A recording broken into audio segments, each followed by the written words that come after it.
The weather's getting colder, the days are getting shorter, and that means that fall is officially upon us. I don't know about you guys, but I for one am so excited to break out all of my favorite crochet wearables, drink some hot chocolate, and snuggle up in bed and binge a favorite series. If you guys are new here, my name is Eli and I run my own small business, Crochet Made by Eli. I post weekly here on YouTube, but I am much more active on my other platforms, TikTok and Instagram. So if you're interested in seeing some more content, some behind the scenes information, or just being a little bit more involved with my channel, make sure you check out my accounts over there. Fall is absolutely my favorite season, mainly because of all the cute clothes I get to wear. I get to layer things up. I can wear my big cardigans without overheating. I love it. Plus, the trees during fall is amazing. It is absolutely one of my favorite things to see. Going on a hike and just watching all of the trees change color, it is amazing. Now, because we are going into fall, I thought it would be a good time to go through all of my favorite wearables that I've made. So I'm going to go over some of the tops, sweaters, and accessories that I've made. This list is not everything that I've made that's fall related, but it's the things that I currently have and that I really enjoy. This isn't going to be in any particular order, but we're going to start off with this item here that I'm wearing. So this is one of the first wearables I ever made. I made it just over a year ago on a family trip, and it is a cardigan, as you guys can see, and it has a massive oversized hood. So I made this all by myself with no real instructions. I did reference a couple videos for specific techniques. My favorite ones are by Kelsey at Passionate Goods and Annie at Hooks and Healers, but there are tons of amazing videos, tutorials up here on YouTube. Plus, Passionate Kelsey just released a written pattern on her crochet cardigans. So if you're looking for a pattern, check those out. But I made this one with very little input. This was one of the first cardigans I had ever made and definitely one of the biggest pieces I've made to date. I made it have this giant oversized hood as I just wanted it to be big and baggy. On the back, I attached it with these sunburst granny squares. I made one in each color of the main colors of the yarn. You can see that I slip stitched two joins, so there's a bit of a seam up here, and then I've got these little cuffs here. Simple, cute, and I love it. This piece though is so warm and I can really only wear it when it's really cold outside, but because it is a very loose knit piece, I do typically layer things underneath it. I love wearing a nice thin sweater underneath this, and the colors kind of peek through a little bit. That piece took over 25 hours to make. There were definitely some frogging involved in it, some trial and error, as again, it was either the first or one of the first cardigans I ever made. Going along with the cardigans, I have my most recent cardigan, which is this purple one. This one I made using the Karen Cotton Cakes in the color Grape Jelly, I believe, which is this pretty variegated purple. So you can see this one is very similar to the first one. We've got our cuffed sleeves here, but this one does not have a hood, and it's just a basic granny stitch with no squares attaching it on the back or anything. This one is a little interesting because I did make it first about a year ago, but recently when I was doing a Frogger finish video, I was looking over it and realized that there were a lot of little mistakes in it that I could fix now. And what I decided to do is I frogged the entire thing and remade it. And I think it turned out as perfect as it possibly could. This one I've been bringing to my markets as it's a bit of a showstopper piece. It brings people in, and it is the most expensive piece that I offer at my markets. It is a little bit short as I had made it based on my measurements and I am quite short, but I love it. This next piece is a simple double crochet mesh sweater. I actually have a tutorial for this one available over on my channel. I made this one with a bunch of different scraps from different projects. I believe they were all loops and threads yarns, either just the basic classic acrylic or some of the impeccable acrylic. But we can see that it is a very simple mesh stitch. I changed colors just kind of randomly to have a fun, almost scrap yarn look. I love these mesh pieces because they're a perfect fall piece. It's light enough that you can wear it as a layering piece with a cute little tank top or something underneath it, but it's not too warm that you're gonna overheat during the fall when it's not as cold as it might get later. I love these pieces too because they work up so fast and they're so mindless. You're just doing the same stitch over and over, and for people like me who love that repetitive nature, it is so fun. I love having a mindless piece where I don't have to think about it. I just work the same stitches and we get a beautiful outcome. Next up, we have the first wearable that I ever designed and released a tutorial for, which is my ruffle bell sleeve mesh shrug. I definitely need a better name for that because I'm just describing what it is. But it is a mesh shrug and it's got these big ruffly bell sleeves. This one specifically is made out of acrylic yarn, which makes it quite thick, so it's definitely not a piece that I could wear in the warmer months, but as we get into fall and we're looking for those cute layering pieces, shrugs are perfect for that. I love this piece because of how simple it is to make, but it is still unique with having this pattern in it.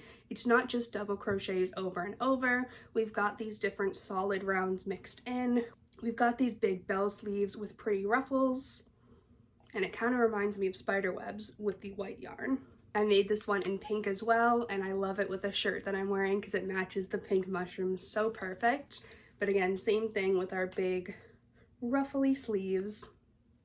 So like I said, these ones are made in acrylic, which makes them good for fall or maybe winter, depending on how the weather is where you are. But if you make these in a lightweight cotton, they're perfect for summer and spring as well. I do have a tutorial for those ones up on my page. I actually have multiple tutorials as I made one first and then wanted to redo it to have some better quality. So the most recent one is the most updated one, but it's just called the Bell Sleeve Mesh Shrug. So if you're interested in making your own, make sure you check it out on my page. Those are all my favorite wearables that I've made. So now let's move into some of the accessories. When it comes to accessories, I do love layering pieces, as you know, and one of my favorite things to do is wearing fingerless gloves. That way my fingers are still accessible, but I get a little bit of warmth, and it's such a cute look. And I have made quite a few pairs of fingerless gloves. These first two pairs were made with the leftover yarn from both of the hexagon cardigans that I showed you, and these are also my own pattern.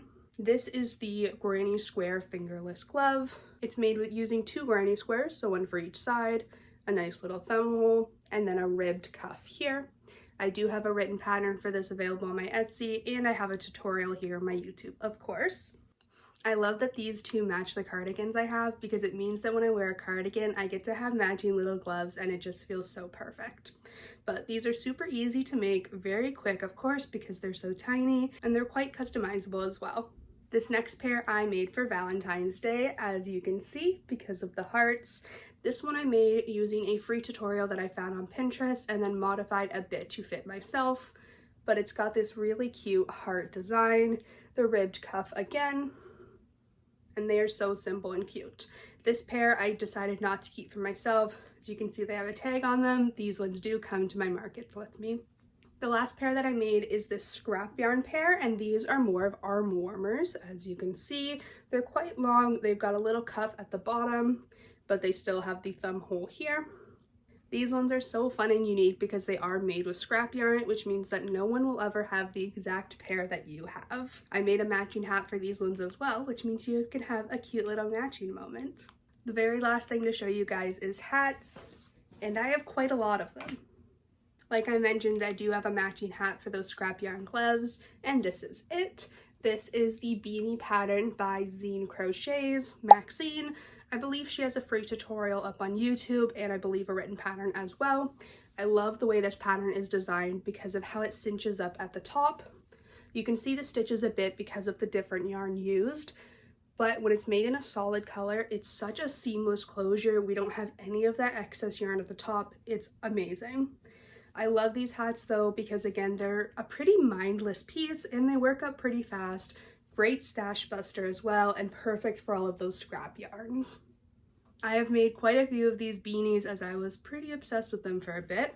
This one might be one of my favorites though because I added black pom-poms to them and I love it.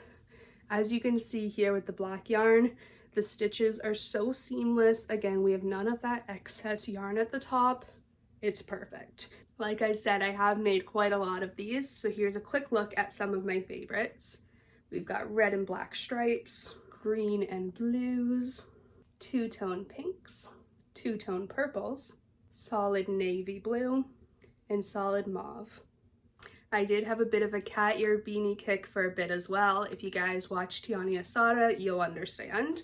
I made a few of them in different colors, but we've got red and black stripes, blue and white stripes, multicolor purple, and a scrap yarn one. We've also got this one, which is a hooded scarf. As you can see, we have this chunky turtleneck scarf part and then this nice cozy hood. This one I made using the Karen Chunky cake, I believe. I was gifted 2 skeins of it for Christmas, and I turned them both into these hooded scarves. I love this pink one, this pinky purple. It's so cute. And then we've got the blues and greens as well. I decided to keep the pink one for myself, and this one will be brought to my fall markets. I made both of these using tutorials here on YouTube. I referenced a couple ones and just picked out my favorite parts from them, but there are a bunch of available tutorials up here. And the final piece I'm showing you guys is my ear warmers. I've got 4 different designs here, and this was actually made in my very first YouTube video ever. I released my first YouTube video in October of 2024, which was reviewing 5 of my favorite ear warmer patterns. I do only have 4 here, as one of them was gifted to my mom, but I'll quickly show you guys these ones. We've got a thin purple one here, made using the same leftover yarn from that cardigan. This one has some really interesting textures on it, some bobble popcorn stitches, very interesting textures, and it's quite lightweight as well. Using a similar pattern, we've got this greeny blue one, which is a really nice autumn color. You can see all the different stitches used here as well, some really cool textures. Then we've got a bit of a thicker one, which is made using double-stranded yarn, some different pinks and purples. This one was fairly simple. I believe it was made using a popcorn stitch, which made it work up really, really quickly. The last one is the thickest one, and that is this one. So you guys can see how thick and cozy this one is. It definitely took the longest to make out of all of them, but it is so worth it. The stitch used for this is similar to the alpine stitch. I don't think it is the exact stitch, but definitely similar. But it made such a gorgeous texture, such a pretty design. And the way the yarn just kind of transitions into all the different colors, I love it. The patterns for all of these ones are linked in my original video, as well as the details of how long each one took if anyone is interested. So that wraps up all of my favorite fall wearables. If you guys are currently working on any projects, I would love to hear about them, so make sure you drop them in the comments. Don't forget to like this video and feel free to subscribe to my channel, as I post new videos every week and sometimes twice. Like I mentioned, I am much more active on TikTok and Instagram, so if you want to be a little bit more involved, make sure you check those out. Now, if you watched this whole video, thank you so much. I appreciate every single one of you guys. I hope you guys enjoy your fall season, and hopefully I will see you next week. Bye!